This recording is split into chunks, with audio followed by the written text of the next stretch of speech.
एक रिवायत है कि बरसों पहले किसी गांव में एक शख्स अपने खानदान समेत रहा करता था।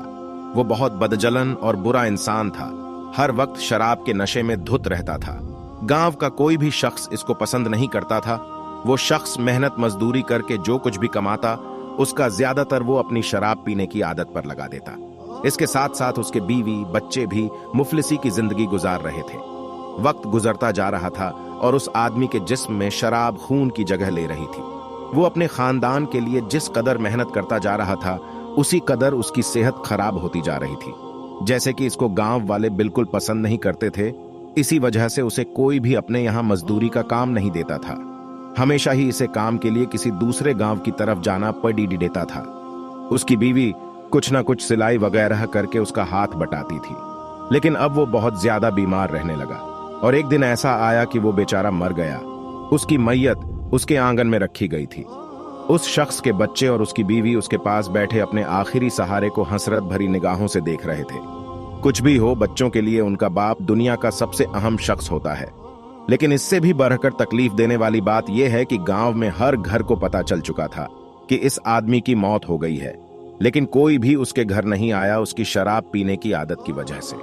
गांव के लोग उससे नफरत करते थे, लिहाजा उसकी बीवी को ही अब आखिरी रस्म की जिम्मेदारी उठानी थी। वो नेक औरत अपने मासूम बच्चों को अपने बाप की मैयत के पास बिठाकर बाजार गई। उसके लिए कफन खरीदा और एक गुस्ल देने वाले शख्स को बुला लाई जो उसे गुस्ल दे सके। और गांव के कब्रिस्तान में जाकर उसने कब्र खोदने वाले शख्स से उसकी कब्र को तैयार करने के लिए भी कहा। उसके बाद वह घर वापस आ गई। बच्चे गम और परेशानी के आलम में मां से लिपटकर रोने लगे और एक बार फिर इनका घर रोने धोने की आवाजों से भर गया। इसके बाद मैयत को गुस्ल दिया गया, जबकि शाम ढलने को थी और मगरिब का वक्त करीब था। मगरिब की नमाज के बाद उसका जनाजा लेकर जाना था, लेकिन गांव का कोई भी आदमी उसका जनाजा उठाने के लिए नहीं आया। उस औरत ने कई घरों में जाकर जनाजे के लिए मिन्नत की, उनसे गिरगिराई, लेकिन किसी के दिल में इंसानियत नहीं जागी। आखिरकार उस औरत ने जो पूंजी जमा कर रखी थी, उसमें से 2 मजदूर मंगवाए, जिन्हें जनाजा कब्रिस्तान तक ले जाने के लिए तैयार की। और इस तरह अब उस आदमी का जनाजा कब्रिस्तान पहुंच गया। लेकिन कब्रिस्तान में उस आदमी की मैयत का मंजर रुला देने वाला था। एक अकेली औरत मैयत के पास खड़ी थी, इंतजार कर रही थी कि कौन आएगा और इसका जनाजा पढ़ाएगा।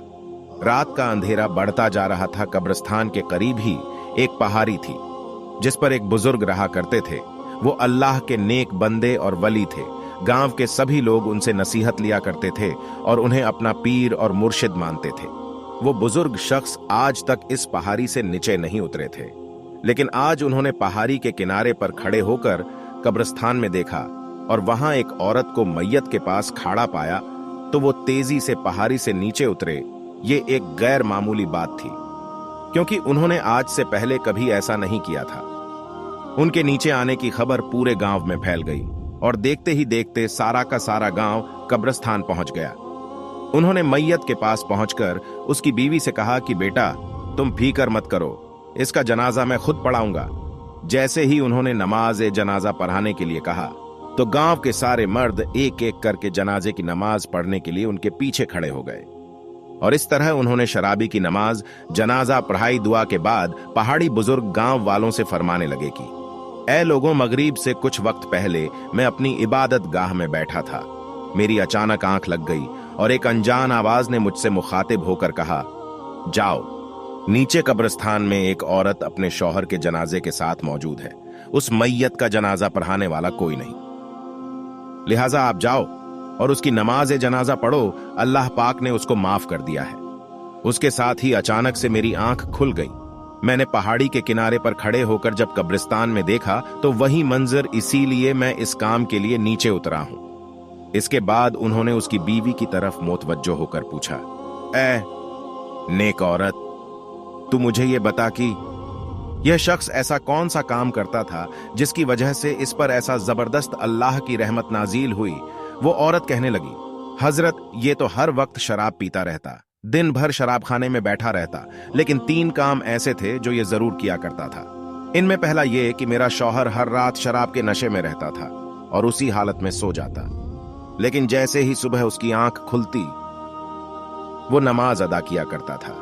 उसकी दूसरी अच्छी बात यह थी कि उसने अपने बच्चों के साथ हमेशा 2 यतीम बच्चों की परवरिश की।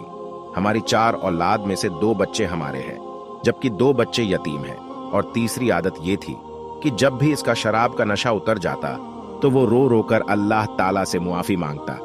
रात में जब भी इसका नशा उतरता तो ये गिड़गिड़ा कर अल्लाह पाक से दुआ करता कि ए अल्लाह, तू ही मेरा मालिक है, मेरा अपनी इस बुरी आदत पर काबू नहीं, मैं चाहकर भी इससे बच नहीं पा रहा हूं। पता नहीं तू मुझे इस बुरी आदत के बदले जहन्नम के किस कोने में मुझे डालेगा।